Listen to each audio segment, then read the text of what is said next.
नमस्कार. आपल्या उजनी धरण अपडेट न्यूज चॅनलमध्ये आपल्या सर्वांचं मनापासून स्वागत. आज 10 जुलै 2025. खरं तर आजची अपडेट देण्यास जरा थोडासा उशीर केला. म्हणजेच उजनीतून जे भीमा नदीमध्ये पाणी चालू आहे ते पाणी वाढण्याची शक्यता होती, म्हणून थोडंसं उशीर अपडेट देतोय आपण. कारण सकाळी 8 वाजता त्यामध्ये बदल करण्यात आलेला आहे, वाढ करण्यात आलेली आहे. त्याचबरोबर उजनीत येणारा बंडगाडचा विसर्ग असेल किंवा दौंडचा विसर्ग असेल, नीरा खोऱ्यातून येणारं विहिरीचं पाणी असेल, याचबरोबर बाकी योजनातून किती पाणी सध्याला चालू आहे याची आपण सविस्तर माहिती घेणार आहोत. आज उजनी धरणाची एकूण पाणी पातळी 496.500 मीटर, तर एकूण पाणी साठा हा 113.37 TMC आणि उपयुक्त पाणी साठा हा 49.71 TMC. आणि टक्केवारी बघितली तर कालच्यापेक्षा उजनी धरण आपलं 2 ते 2.5% वाढलेलं आहे. 92.19% झालेलं आहे.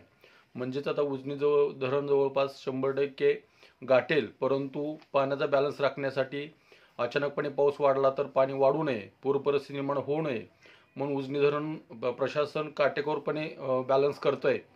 तर सध्याला भीमा नदीमध्ये सकाळी 8 पर्यंत 10,000 क्युसेकचा विसर्ग चालू होता आणि पॉवर हाऊसमधून 1600 क्युसेक असा 11,600 क्युसेकचा विसर्ग चालू होता. परंतु आता त्यामध्ये 5,000 वाढ करून तो 16,600 क्युसेक करण्यात आला आहे. आणखी त्यामध्ये संध्याकाळपर्यंत वाढ होण्याची शक्यता नाकारता येत नाही, कारण दौंडच्या विसर्गामध्ये फारसा बदल झाला नसला तरी कायम आहे तो 20,336 आहे आणि बंडगाडचा विसर्गही 18,221 एवढा आहे. त्याचबरोबर वीर धरणातून ही नीरा नदीमध्ये 8,272 क्युसेकचा विसर्ग चालू आहे.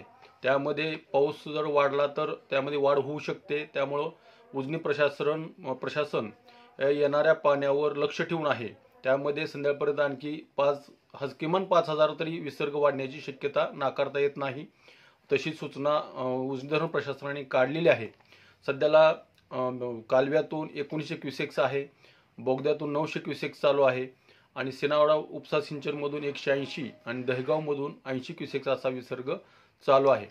उजनीच्या वरील जे 19 धरणं आहेत त्या धरणाची परिस्थिती पूर्णपणे जवळपास 100%पर्यंत काही अपवाद वगळता 1-2-3 धरणं सोडली तर सगळी धरणं 100%च्या आसपास आलेली आहेत. त्यामुळं इथून पूर्ण पडणारा पाऊस सरळ आपल्या उजनी दिशेनं येणारच आहे. त्यामुळं इथून पुढे उजनीतून भीमा नदीमध्ये पाणी सातत्याने राहणार आहे. त्याचबरोबर नीरा बेसिनमधलीही ते 4-5 धरणापैकी 4 धरणं 100%पर्यंत गेलेली आहेत. त्यातूनही पाणी वाढण्याची शक्यता नाकारता येत नाही. इथून पुढे आपल्याला काळजी घेणं गरजेचं आहे. तर अशाच उजनीच्या ताज्या घडामोडीसाठी, ताज्या अपडेटसाठी आपल्या उजनी धरण अपडेट न्यूज चॅनलला लाईक करा, सबस्क्राईब करा, शेअर करा. उजनी धरण अपडेटसाठी बेंबळेहून सिद्धेश्वर शिंदे. धन्यवाद.